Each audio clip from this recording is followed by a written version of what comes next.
odayaal dhaqameedkan oo shir jira ay ku qabtay magaalada Hargeysa waxay sheegeen in aanay ka qayb qaadan doonin diiwaangelinta madaniga oo hore xisbiyada mucaaradku ay u qaadaceen kuwaas oo xukuumadda Soomaaliland ku eedeeyay in ku carqaladeynayso doorashooyinka lagu wada in qabsoomaan sanadka soo socda. ayagoo waxa weeyaan Caaqil Dayib Cabdi Barre Bulxan inta markaan dhaafo waxaan ka soo jeedaa deegaanka Koonfurta Hargeysa anigoo ku hadlay deegaanka Koonfurta Hargeysa waxa halkan aan iskugu nimid waa dan qolana meeshan ma taale waxaanu nahay odayaashii reer Hargeysa ee ka hadlayay deegaanka dalka iyo kaarka muwaadilka ka hadlayay ayaanu nahay waxaan leeyahay anigu hadal badan oran maayo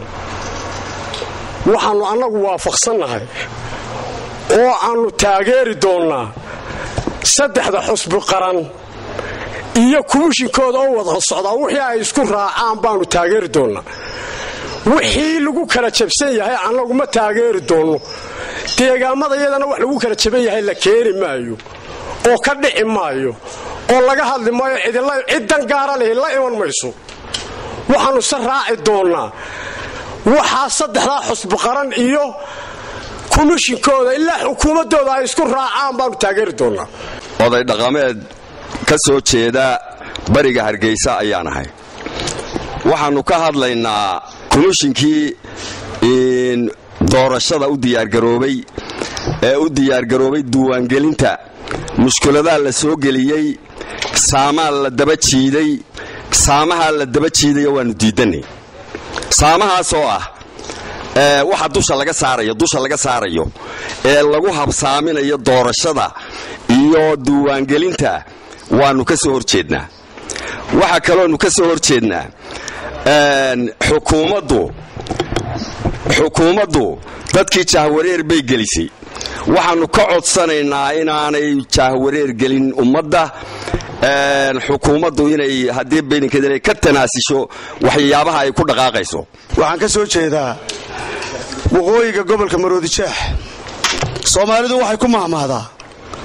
wixii umasha u dana ayaa ilmaheedana u dana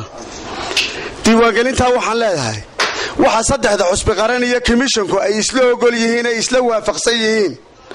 ayuuma dadka u dana